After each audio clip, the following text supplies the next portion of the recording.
Más conversación, más entretención, más cultura. Comienza el podcast donde todo puede pasar. La hora que no existe.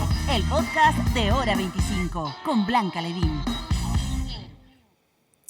Hola, ¿cómo están? Bienvenidos y bienvenidas a una nueva edición de La Hora que no existe, un podcast de Hora 25. Para que no se me olvide, voy a dar vuelta inmediatamente este reloj de arena que dura 29 minutos con 56 segundos para presentar a nuestros grandes invitados, porque es momento de hacer un balance de los estrenos cinematográficos de este año que han pasado hasta ahora y de las apuestas del futuro. Para eso está con nosotros nuestra queridísima columnista de cine y series, Carolina Gutiérrez. Hola, ¿cómo estás? Bien, y Cristian Briones, crítico de cine, quienes van a partir haciendo un balance de cómo han encontrado los estrenos de los primeros 6 meses del año. Caramba. Uy, así como de una. Sí, su favorita. La favorita del primer semestre. A ver.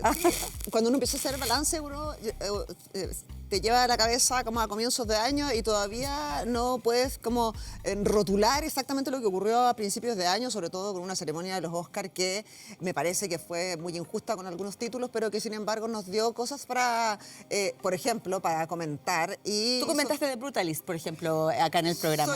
Sobre todo porque Brutalist es una película tremenda, pues un peliculón, es un transatlántico, yo decía, yo diría, porque no estamos acostumbrados a ver películas que tengan intermedio, que tú tengas que descansar, salir, como antes cuando tu mamá te llevaba al Cinerama y decías, oye, hay un intermedio, vamos a ir por las golosinas y regresamos. Bueno, Brutalist te presenta. ¿Tú saliste?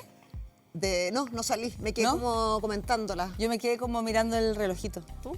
No me quedé adentro. Yo también me quedé. Sí. No, y Brutalista, yo concuerdo, es una película demasiado grande también. Y creo que eso de repente la aleja de las grandes audiencias. A mí me gusta mucho jugar con la famosa resaca del Oscar porque como que los 3 primeros meses del año te cuesta hacer un balance en un semestre. Claro. Porque nosotros Claro, vemos sí. mucha película que llega tarde por necesidades. O sea, básicamente tienen ocupado con los blockbusters del verano y van colocando así como, esta película chiquitita se estrena en tal fecha. Entonces al final terminamos más viendo por streaming que en los cines, ese tipo de material.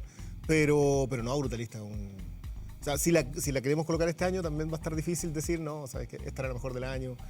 Y va a pasar con prácticamente todas. Yo igual soy medio...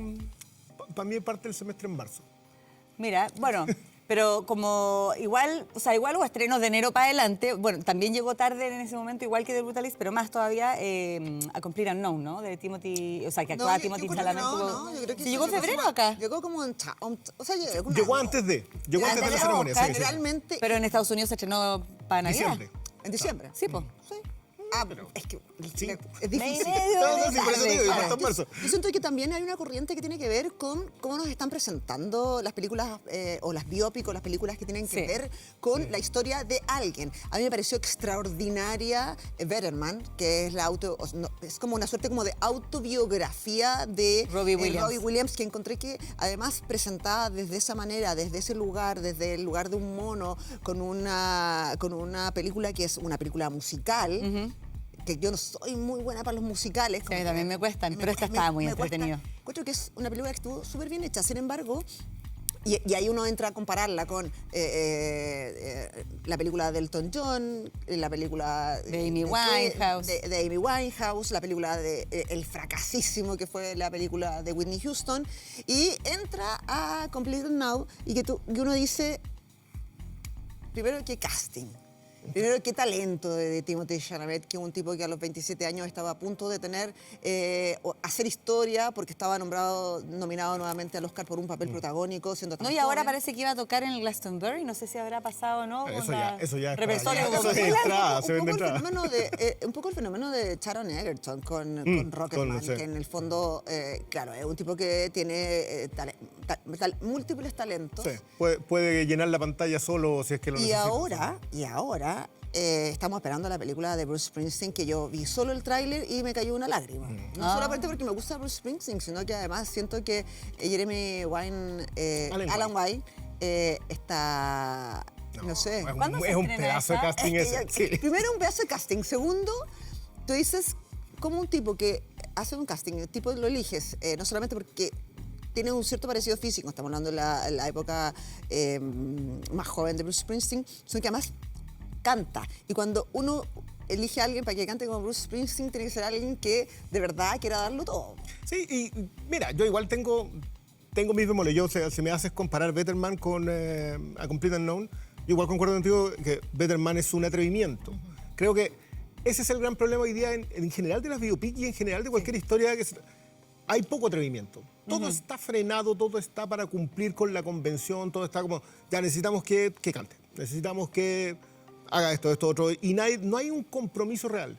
Yo le digo más un autoflagelo a Better Man que una autobiografía. Porque Bueno, Un autoflagelo, sí. de verdad O se sea, fue expuso como completamente. Una catarsis, Completamente. finalmente. O sea, claro, pero cuando tú dices una biopic cuando el artista ya está muerto, que es distinto a cuando el artista está vivo. Sí. En el caso de Rocketman, cuando hablábamos que Elton John había puesto en ese guión lo que él quería contar, y esa parte más oscura, y te sumergía en la profundidad de la depresión, de la droga, de este abismo. En Better Man también existe eso. De otra manera, claro. Distinto es con Rhapsody Bohemia, Bohemia, que era con como una cualquier apología a un tipo talentoso. No, son comunicados de prensa, le decimos nosotros a eso. Y lamentablemente es el miedo que yo tengo con la de Springsteen. Springsteen igual, sobre todo su primera etapa, es una etapa especialmente política. Él claro. Él hablado del clase obrera, su música es de eso, entonces... Pero yo creo que pero en el caso de Springsteen, a mí me parece que va a pasar lo mismo en cierta medida, sí, porque se va a situar solo en la composición de un álbum que es un álbum que se llama Nebraska, que es uno de los álbumes probablemente más sentidos de Bruce Springsteen, Sí. un álbum que le abre la puerta a Springsteen para que arroje de alguna manera lo que le está pasando. Entonces, si es acotado, y si vamos funciona, a esa claro. profundidad, yo creo que Yo también puede encuentro resulte. que cuando las películas, las biopics, digamos, hablan como de un proceso en específico, es mucho mejor que cuando tratan de abarcar la vida entera, que finalmente como que se dispersa toda Yo te diría que las mejores biopics son cuando toman una etapa en Como específico. la de Truman Capote, A Sangre Fría, ponte tú, Claro, que se eso concentra toma solamente específicamente en ese periodo de escribir esa novela. La de Ali, desde que es campeón hasta que es campeón. Exacto, y, tal cual. y lo que hace es un reflejo de la sociedad norteamericana en el momento, pero obviamente en Mohamed Ali tienes que reflejar el momento político. Creo que de alguna manera han ido pasando tiempos en donde cada vez eso importa menos. Y con los artistas es medio difícil, porque lo poco y nada que se abordó el SIDA en Rhapsody Bohemia daba para más. Da para mucho más. O sea, de hecho, yo creo que ahí se farrearon una gran oportunidad, porque primero Rami Malek había logrado hacer una versión de Freddie Mercury sumamente creíble, y encuentro que ese punto se lo farrearon, porque además... Pero era bien fantasioso todo, era como, es que también con el resto de los integrantes de Queen era como, oye, somos Disney, era un poco Bueno, así. pero ¿no? es que eso es lo que Pero que pasa. estamos en eso. Era una historia Disney de Sí, Queen, encontré yo. pero por eso es lo que pasa cuando se hace una biografía Oficial. oficial cuando está muerto. Cuando estás vivo tienes la posibilidad, Claro, y pero- no necesariamente en el caso de, Lo de en el caso Whitney de Bob Houston, Dylan, pues. probablemente él lo miró con distancia, pero Sí. igual tuvo que aprobar, me imagino, parte de Sí, lo creo fue. que sí, igual creo que lo de Dylan era como, haz lo que quieran, yo que mi cheque. Pero ponte tú. Ayer Ringo Starr cumplía 85 años y aclara y dice, ok, yo cumplo 85 años, está todo bien, creo que la película de Sam Mendes va a ser un tremendo aporte. Esta es la que es en 4 capítulos, una por cada Beatle. Pero necesito que esta biografía, esta historia de los Beatles tenga una pequeña corrección en el guión. Entonces, ¿por qué? Sí, porque yo encuentro que mi relación con su primera mujer, ¿no? Es la primera, es que depende cuál etapa vaya a ser. Bueno, la relación con una de sus mujeres, no sé si es la primera o la segunda, no sé, no corresponde a... No creo que la cuenten así. Entonces, eso... Habría que preguntarle a la exmujer también. pues. Bueno, Imagínate. Pero es como una de las conversaciones, por ejemplo, con lo de Chespirito.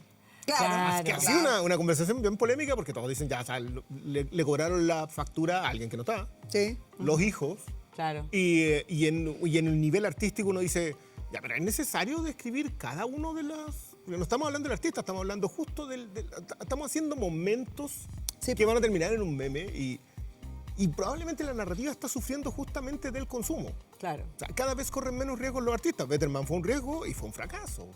¿En serio? Comercialmente fue un fracaso para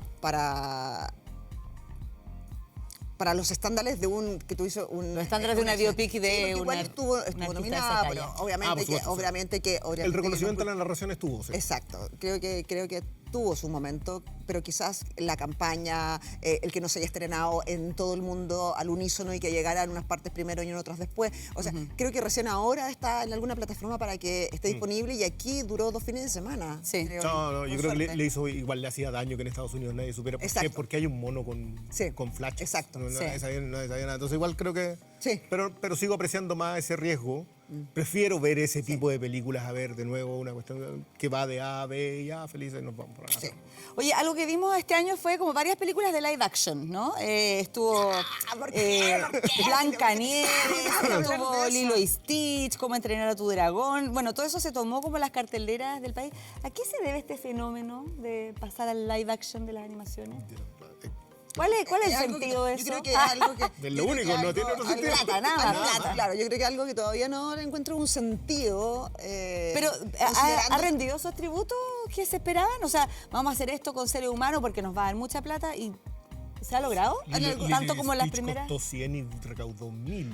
Pero yo creo que Lilo y Stitch ha sido un fenómeno, pero si lo Sí. comparamos con El Rey León, por ejemplo, sí, probablemente recaudó, pero no fue un batatazo. ¿Y Blancanieves? Blancanieves, No, el Rey León sí. La segunda no. no, La por la segunda, sí. Mufasa. Mufasa no bajó. Blancanieves. No, eso es- primero La Sirenita, que también era como... Viene un desgaste también. Pero el desgaste no está funcionando. Es que, ¿sabes qué? Yo creo que es por generaciones. Puede ser. Ya se desgastó la generación que vio hasta Aladín y el Rey León. Claro. Ya esa generación que llegó a la Sirenita se procesó. Vamos a la siguiente generación, que es la que vio. Perdón. Pero Lilo y Stitch, que es la primera película del 2000 que se hace en live action, finalmente. Pero Claro, yo la me segunda quedo- es como entrenar a tu dragón, por el lado. Bueno, yo encuentro que en el caso de Cómo entrenar a tu dragón, creo que ahí hay algo... Bueno, puede ser una opinión un poco sesgada, porque a mí creo que la película animada me encantó y creo que la película animada también fue súper arriesgada al adoptar o al hablar sobre discapacidades o capacidades diferentes. Y creo que el live action cumplió, no solo porque estaba hecha como a la pata, o sea, yo diría que lo hicieron... Primero porque fue el mismo guionista, porque fue el mismo director, y yo creo que Cuadro a Cuadro estaba hecho a la pata, entonces a mí me gustó mucho. Yo estoy la misma. ¿A ti no? Es que a mí me encanta también la original animada. Creo que la segunda es todavía mejor y creo que es un mayor desafío para adaptarla. Sí. Y concuerdo con que tocaron temas. No esperé que en la adaptación live action, en los tiempos en que vivimos, en donde todo tiene que bajarse Sí. en discurso, nadie, no, yo no acepto sermones, están todos en ese plan. Igual introdujeron temas nuevos. O sea, la diversidad del casting no era gratuita y como que estaba explicada en la pantalla y Sí. duraba la media hora más que tenía, era la media hora más que queríamos. Y no sé, las secuencias de vuelo de los dragones son una No, cuestión aparte que Impresionante. cuando el director dice, ¿por qué haces esta película? Y el tipo dice, bueno, porque yo quiero que sientas cómo es volar un dragón y esa es la sensación que te da la película. Ah, qué finalmente. bueno. Oye, ya uno puede ser fan. Sí. Sí. Ya, y otra cosa que tenemos que hablar de los primeros 6 meses del año es sobre los estrenos nacionales. El fenómeno, por ejemplo, de denominación de origen. Qué hermosa película. les pareció? Qué cariñosa película. Yo estoy fascinado con el primer semestre de este año Yo también. en Nacional. ¿Ah, sí? Sí, especialmente, bueno, lo de denominación de origen creo que se arranca un poco de cualquier... va a caer en la categoría de fin de año, sí o sí. Sigue en cartelera, aparte. Y sigue en cartelera y sigue habiendo toda una conversación en torno a ella. Lo lamento por otras películas que sentí, Oro Amargo, los People in the Dragon, que estaba ahí. Lamentablemente los People in the Dragon adolece de tener la sombra de denominación de origen al lado. Creo que justamente las cosas que tiene muy buenas, las otras las tiene mejor. Entonces, Claro. bueno, ¿Ustedes creen que ha cambiado un poco la manera de hacer cine chileno? ¿O de contar nuestras historias? yo creo que empezó una mezcla. Creo que también tiene que ver con que los directores son más jóvenes, las directoras están entrando muy fuerte, entonces... A ver, el documental no es ajeno en Chile. Yo tengo un dicho que en Chile sacas una piedra y salen 3 poetas y 3 documentalistas. Porque es cierto, tenemos el documental súper enquistado. Tomas la lista que salió este fin de semana de las 25 películas chilenas. 20, y había 20. 20 películas chilenas, había, qué sé yo, 6 documentales. Sí. Claro. Y eso ocurre porque eso funciona. Pero Denominación de Origen recoge el lenguaje y le coloca un nuevo componente que también es muy nacional, que es la comedia. Entonces, creo que se empezó a mezclar un poco. No es como que nadie se haya deshecho de un género, sino que hay pulsos narrativos muy del siglo XXI. Y eso O sea, Pero lo que hay viene el experiencias año. anteriores de docuficciones en el fondo. Está, no sé, yo me acuerdo del año 2013 se estrenó Y las vacas vuelan, ¿te acuerdas de Sí. esa película? viene Que el también mismo- era el mismo ficción y lote de gente, documental. claro. Pero vienen, también vienen pensadas desde ese mundo, desde ese mismo lugar. No, esa es del año pasado. Es que tiene un nombre parecido. Ah, tiene un nombre parecido. También hay una vaca en el título, pero no, es otra película. Sí, sí, sí. No, las vacas vuelan un Sí, poquito más pero- tarde. De Fernando Lavandero, ¿no? Sí. Y las vacas vuelan, sí. Sí. Yo estoy de acuerdo, y estoy de acuerdo que además también la pausa de pandemia hizo que también muchos proyectos que estuvieron guardados se pulieran, tuvieron más tiempo me imagino que para abordar. También se está haciendo, siento yo que la tecnología y esto de poder utilizar nuevas tecnologías, también utilizar ciertos recursos ha hecho que también la limpieza del grano de la película chilena se vea mucho más luminoso, se vea una gran producción en términos como visuales. Bueno, o sea, técnicamente, claro, un país que ha crecido mucho y de hecho Chile ofrece mucho como service para películas Exacto. o publicidades extranjeras por la misma razón, porque Sí. tenemos excelentes técnicos audiovisuales. Yo te diría que también es por los autores. Ah, creo también, creo sí, que claro. en la tecnología y ese nivel de, ¿sabes? Que se abrió mucho Sí. esto, también hace que para destacar los autores tengan que tener algo que decir y que tengan que tener las otras narraciones. Por eso se notan tanto Sí, claro. también. O sea, un éxito chileno se notó por eso. O sea, Claro que sí. no sé. Oye, hablemos de lo que viene en lo que queda del año, o sea, los otros 6 meses, los estrenos que se vienen. Ay, bueno, yo creo que agosto va a ser un mes, si estamos hablando, si tomamos el guante de las producciones chilenas, yo creo que agosto va a ser un mes muy interesante porque tenemos 2 estrenos nacionales. Uno es La Ola, la nueva película de Sebastián Lelio, y la otra 28 es de agosto. el 16 de agosto es Me rompiste el corazón, que es la nueva película de Boris Cuercha. de Boris Cuercha, que además siento que tiene una sensibilidad, yo no la he visto todavía, pero sí hablé con Boris hace... Y el tráiler ya está disponible para que la gente lo vea, lo mostramos la pero semana además, pasada. en el programa. Boris me contó un poco porque había buscado contar esta historia y que probablemente sea una de las historias más conocidas, menos conocidas que tenemos de Un amor imposible. La como historia de la Negra Esther, claro, Esther y de Roberto Roberto Parra. Sí, pero Parra. nosotros hemos visto como la obra de la Negra Esther durante tanto tiempo, pero quizás la mirada del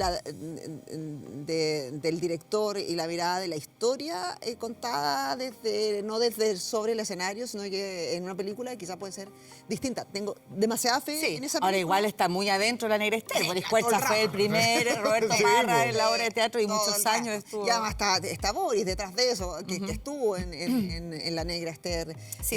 en- Haciendo de Roberto haciendo Parra. re- Claro. Bueno, entonces creo que ahí hay un tema que puede ser, que me parece que es súper interesante y estoy muy intrigada por verla. Y la otra es la película de Sebastián Lelio, que también se estrena en agosto, que es La Ola. Y si podríamos desmenuzar un poco, creo que es ¿Tú una pudiste película- verla, Cristian, la ola? No, la ola todavía no. Nosotros ¿No la nos has visto? encontramos, nos hicieron un visionado que la Muy fuimos a ver. bien. Y sabes que yo, en realidad, a mí me gusta mucho el trabajo de Lelio. Hay películas de él que me gustan mucho más que otras.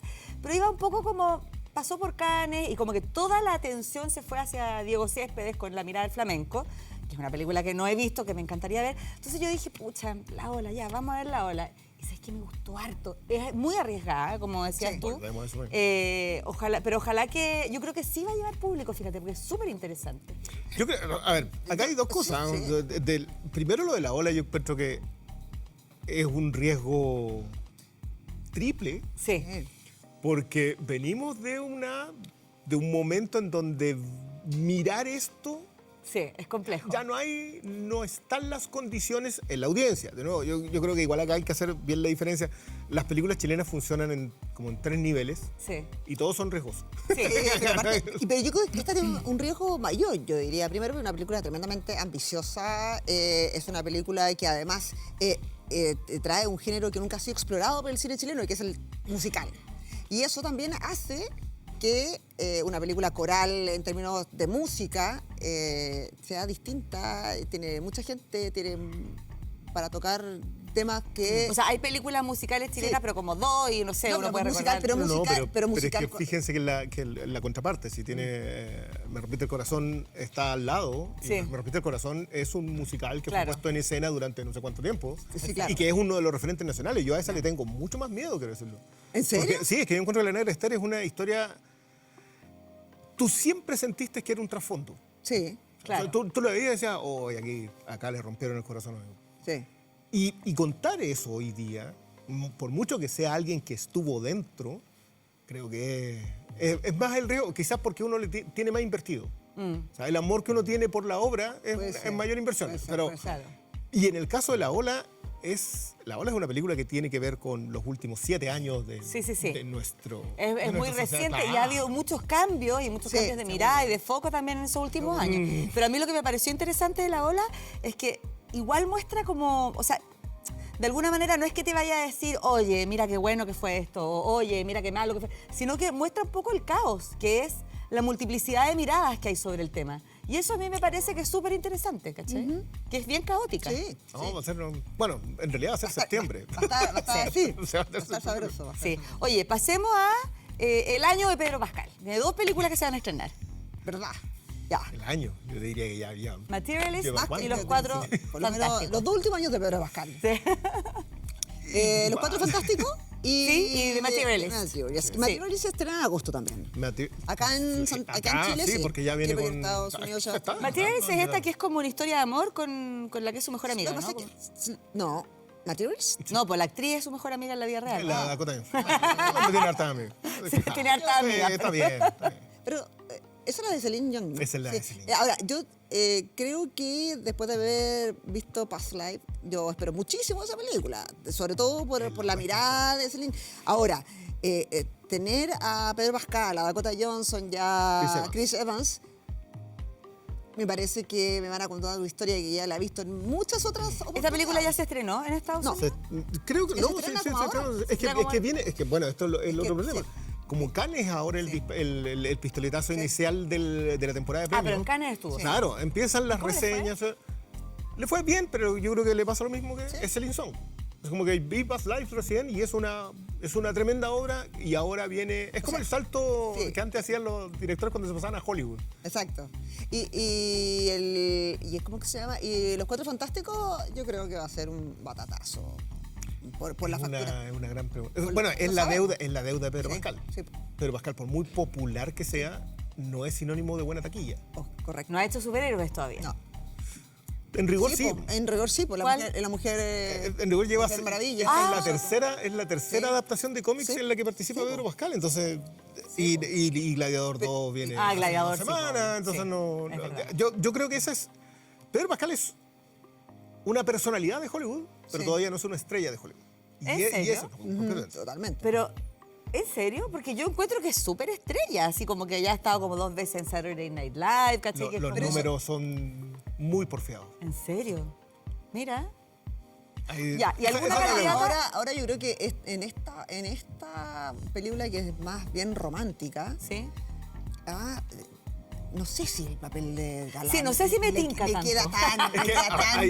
le queda tan bien me parece que Pedro Pascal en The Last of Us es como que su papel y esa mirada del ese padre protector, no sé, que le queda perfecta o en The Mandalorian o en el Gladiador, creo que pero No, sí, pero el señor, en la parte del romanticismo, como que no creo que me compensa mucho una escena. Igual en es la cama. una de las críticas a materialistas, es que creo que acá se va a llamar Amores Materialistas. Sí.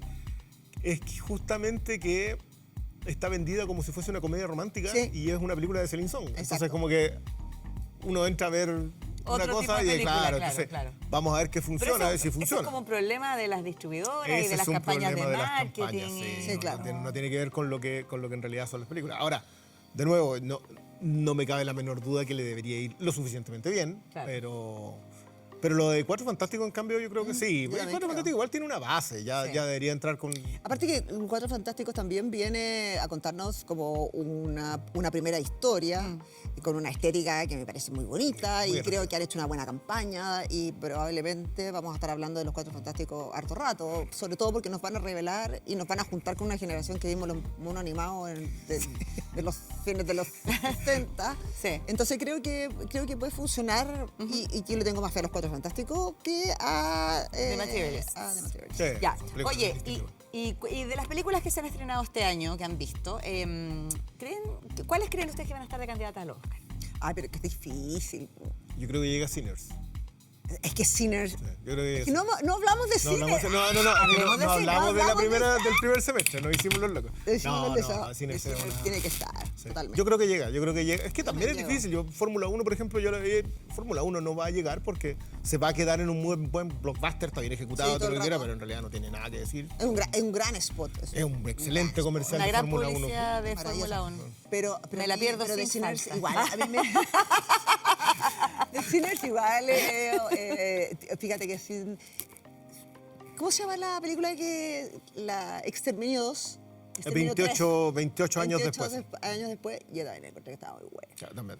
O sea, si es que me O sea, hace si me repasar de hace lo del año, repasar sí, yo como también estoy en recién, eso. Sí. porque además Danny Boyle... Del que gran blockbuster, sí. Sí, Danny Boyle regresa después de la segunda. La segunda fue la que no dirigió, ¿no? No, la segunda no la Ya, dirigió la primera- ni tampoco la escribe Garland, Ah, que por es, eso. que es el otro factor acá, claro. Bueno, podríamos quedarnos... No, ¿Cuánto esa- dura esa- este podcast? ¿Cuánto dura este podcast? No, ya se va a acabar. Mira, ahí está el roster. Ya, ¿tendremos alguna candidata chilena para el Oscar este año? Sí, todo el rato, yo creo. Candidata va a ver. O sea, No, pero que queden las nominaciones, pues si candidatas siempre hay. La esas cosas conversación que lo esa se proponen. tiene en noviembre. Sí, yo también diría. Porque ¿Y ahí es donde ya empezamos. cuáles estrenos que vienen chilenos del próximo semestre le tienen fe? Es que... Chuta. Es que volvemos al tema Sí, de cuán bien te tiene que funcionar una película afuera para que en realidad funcione y cuando te funciona acá. O sea, denominación de origen nos funciona a nosotros. Sí. Lo que se ganara en Buenos Aires eso es milagroso, en realidad. Se entiende muy Pero además porque además estamos muy cerca y porque además hablamos, pero siento que una película que nos funciona a nosotros, que funciona en la taquilla, que pueda ser una película que vaya por el circuito de festivales sacando buenas críticas, es difícil si no está apoyado de una gran campaña, de un buen empuje. De gente y- con plata, así. Básicamente y que saben con un negocio. lobby. O sea, acá hay que... ya, perfecto. Neón se ha ganado creo que los últimos 5 Cannes y ya se instaló en el Oscar. Y es porque saben hacer la campaña. Más que tener porque obviamente no tienen el respaldo de, no sé, Universal o Warner. Claro. Y pasa lo mismo acá. O sea, Yo también, acá de hecho, hay gente sabe. yo creo que la ola puede tener mucho más camino pavimentado que Me rompiste el corazón o Denominación de origen. Claro, son historias muy locales además.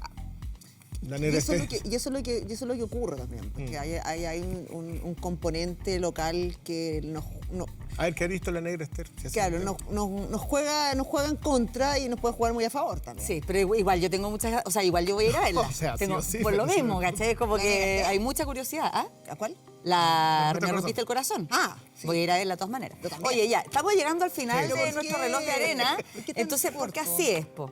Oye, así son las Así cosas. funciona. Así es nomás. Así es el mundo, injusto. Es verdad. Oye, ya, este es el momento en que nosotros le pedimos a nuestros invitados que nos recomienden alguna cosa sobre lo que están viendo actualmente o lo que están leyendo actualmente o lo que están escuchando actualmente. Elijan una y, por favor, sus recomendaciones acá. Solo tengo que elegir una recomendación. Vayan a revisar, revisitar y volver a entender por qué el regreso de Oasis va a ser el fenómeno de este año, por qué Oasis, que acaba de iniciar su gira 2025, que va a llegar a Santiago de Chile el próximo 19 de noviembre, ha tenido no solamente el reencuentro de dos hermanos que han estado distanciados durante 16 años, sino que el reencuentro de una generación completa y de cómo esos hooligans que fueron en algún minuto y esa clase obrera que escribió canciones de dolor para estadios, hoy día se reencuentra y nosotros ojalá que esta gira, que es de 45 conciertos, llegue acá y tengamos la capacidad, para los que nos gusta la música y nos gusta la música de estadio, de poder corear esas canciones, así que vayan a revisar esos discos. Bueno, además se imperdibles. cumplen 30 años del What's the Story Sí. Morning Glory, un Mejor disco, momento para juntarse. el favorito mío por lo menos de Oasis, que además viene con una reedición ahora con 5 Vienen muchas reediciones. versiones unplugged nuevas. En el momento. Ya está Por eso- disponible, por sí, eso mismo, una. por eso mismo digo, vayan a revisitar, vayan a reescuchar y vayan a entender un poco de cómo estos dos hermanos hacen del dolor música con guitarras fuertes y música para estadio, y creo que ahora vienen y ojalá que no se peleen. Ojalá que no se peleen. También- Claro. Pero esa sería como mi recomendación. Muchas gracias, Cristian. Tu Oye, recomendación. muy rapidito, yo voy a ir por Departamento Q, que es una serie, es el remake o la segunda versión de una serie de libros de Nordic Noir que se llama El Guardián de las Causas Perdidas y que se hizo una versión en Inglaterra, pero que su guionista y su creador es un caballero al cual yo le tengo mucho respeto y lo estoy siguiendo mucho, que se llama Scott Frank. Ya. Ha escrito varios guiones, pero esto estaba muy bueno. Y creo que es una serie que más allá que siento que pudo haber durado 6 episodios en vez de 9, se va, pero Rapidísimo. rapidísimo. ¿El nombre de nuevo para...? Departamento Q. De hecho, tienes que encontrarlo como Depth Q. Depth. Q. Y lo encuentras eso en Netflix. ¿Depth o Apt? Depth. Desde departamento, no es de departamento de policía. Ah. No, excelente protagonista. Creo que el Matthew Good caló a la perfección el personaje que le tocó. Y hay un sirio por ahí que lo van a terminar adorando. Qué mira. lindo, Sí, qué lindo. para ellos. Muy bien. Ya, oye, muchas gracias por venir, Carolina, muchas gracias. Cristian, nos faltaron un montón de temas, Sí, así que capaz que podemos seguir. tengamos una segunda parte, ahí estén atentos por si los llaman. Les recuerdo que La Hora que no existe, un podcast de Hora 25, se puede ver todos los jueves a las 20 horas por nuestro canal de YouTube, por tvn.cl, por Spotify, Apple Music, lo pueden escuchar también, así es que tengan buena semana y nos vemos la próxima. Chao. Chau, chau, gracias. Más conversación, más entretención, más cultura. Aquí termina el podcast donde todo puede pasar. La hora que no existe. El podcast de Hora 25.